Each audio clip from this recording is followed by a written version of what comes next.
Assalamu alaikum guys, today I'll be summarizing or trying to summarize chapter 1 and chapter 2 of The Invisible Man.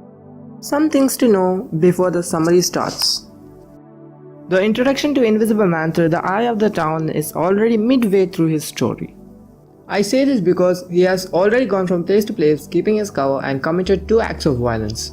One against his own dad and another against the owner of a costume shop to be able to steal clothing and money. His intention now was to find a quiet place to work as quickly as possible to find an antidote to the invisibility. So he travels all the way to Iping, a place in Britain.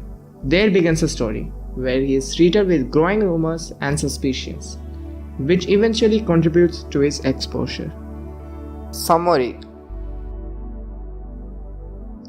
A stranger arrives in Bramblehurst railway station. He is bundled from head to foot with only the tip of his nose showing. He enters the coach and horses in and demands a room and fire. Mrs. Hall, the owner, prepares a supper for him and offers to take his coat and hat, but he refuses to take them off. Later, when Mrs. Hall enters his room suddenly to serve the food, she sees the invisible man without his hat or coat. His head were covered with bandages and he quickly covered his lower chin with a handkerchief. Mrs. Hall thought he had endured some accident. He tries to get him to talk about it, but he continuously avoids her. Teddy Henfrey, a clock repairman, comes to the inn for a tea. Mrs. Hall asks him if he could repair the clock in the stranger's room. Surprised by the looks of the stranger, Teddy deliberately delays the works and finds an excuse for starting up a conversation. The stranger, annoyed by this, finally gets him to hurry up and leave.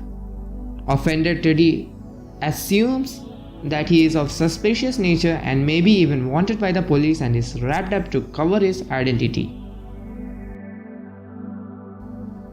Teddy later meets Mr. Hall and warns him about the stranger, informing him that a lot of luggage is coming the next day and seems that he is gonna stay there for a while. Mr. Hall goes to the inn to investigate the stranger but is put off by his short-tempered wife, Mrs. Hall, who defends the stranger and tells Mr. Hall to mind his own business.